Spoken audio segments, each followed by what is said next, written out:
Look what just arrived today. This is our SS brewtech 1-barrel jacketed Unitank.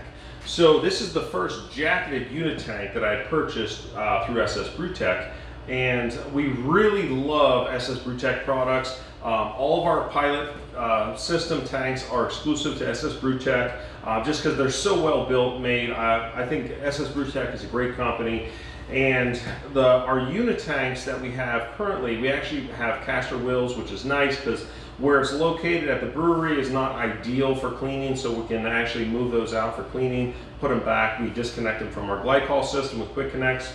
However, once you get into a jacketed bright tank, it's a lot heavier. You can't really put casters on these. So the reason I chose this Unitank jacketed this time was temperature control.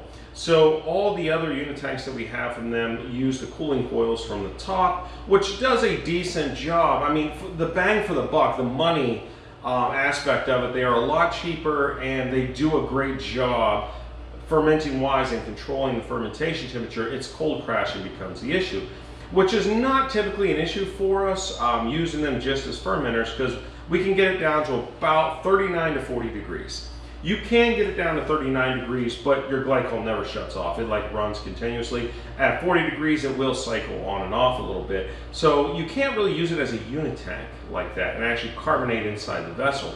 But with the jacketed tank, we're thinking we should be able to get down to 35 degrees at least, or potentially 32. We have SS brewtech's jacketed 1-barrel bright tank, and that gets us down to 32 no problem. So I have full confidence that this one will be able to do the same thing. So I don't actually use the Unitanks to ferment in and carbonate right away. Like I want to use this as a potential transfer tank to use it as a bright tank if we need it. So like if we ferment in another vessel and then transfer it in this and then carbonate. The reason I don't like doing all in one vessel like some people do, and it's okay, but it's the yeast. Even though you're doing yeast stumps and stuff, all that stuff still sticks to the sides, it collects, and when you carbonate, you're stirring it all up again, so you don't get a very clean beer by doing that. So I always love to transfer into bright tanks. So this will alleviate potential bottlenecks in our pilot system that we have sometimes. So we can use it as a fermentation vessel. So if we're doing a lot of, like, let's say long fermentation, we're doing some lagers or some very high gravity beers that's going to sit in a tank for a while, we might want to use this as a fermenter because we don't have that bottleneck at the bright tank. But if we're running through a bunch of beers, we're doing some seasonal 1-barrel fun stuff, and we need to just push beer through, we could just use this as a bright tank. So that's our purpose here, and I'm excited. We're going to go ahead and unbox this bad boy and show you. And look at the packaging, by the way.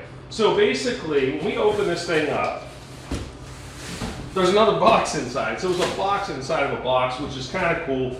You can just tell like they really take pride in their packaging and everything they do here, and they send to us. And so this actually protects their main box inside, and a lot of companies do that double boxing procedure because of that.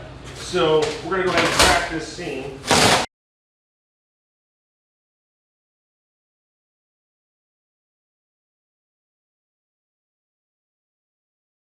All right, now we're left with another box.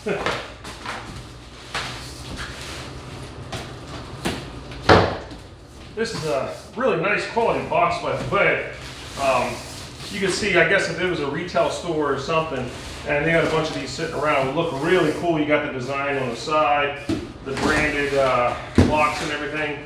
So inside is even printed, which is kind of cool.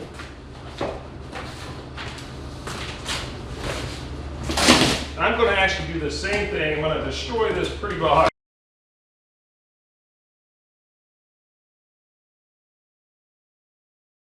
Look at this beauty. This is, look how nice and packaged this is, for one. I mean, the layers of styrofoam. I mean, when I got my big tanks in, it was literally just open tanks on a trailer. I was not too happy about it. But SS brewtech packages everything so nice. You don't have to worry about getting a damaged product when it comes in. So This is pretty here. We can actually see the glycol ports in the back. I'm assuming this is our thermo well right here. It actually came with a neoprene jacket as well. I didn't think the Unitank was going to come with this because it is jacketed, but I'm very glad that it did, because I think this does help out a lot. Our other non-jacketed Unitanks all have the neoprene jackets on, and I do think that it does help with, you know, keeping the cooling down. Now, as you can see, it's not as heavy as I actually anticipated it being as a jacketed tank, which is really nice.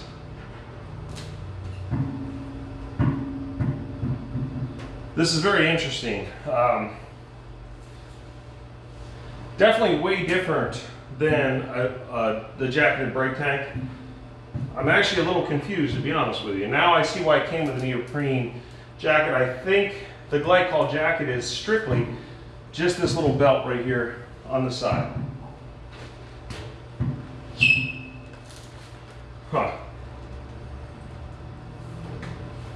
It makes me wonder how effective this is really going to be. Like, I'm actually kind of looking at it, I'm a little disappointed.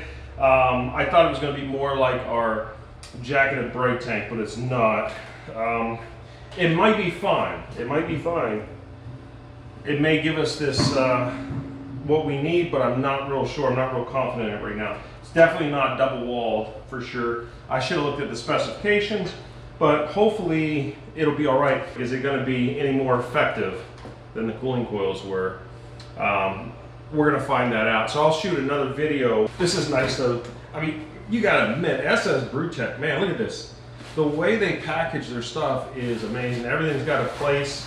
You know, they definitely did some R&D on packaging here, and everything is like perfectly molded. Like, this is such a beautiful system. You don't have to worry about anything getting damaged during shipping. Everything is right here. So it includes all the pieces you need. Now, there is a little mini carb stone. This is the same carb stone that comes with all the tanks. I actually haven't used one of these yet, really. I always go for a bigger carb stone when we're carbonating. I feel like this may not be adequate, but it might work. It might be just fine, but I just prefer like the larger carb stones. But that would be nice to have as like a backup or whatever. So we'll get this bad boy put together, and we'll see you on the next second part of this video.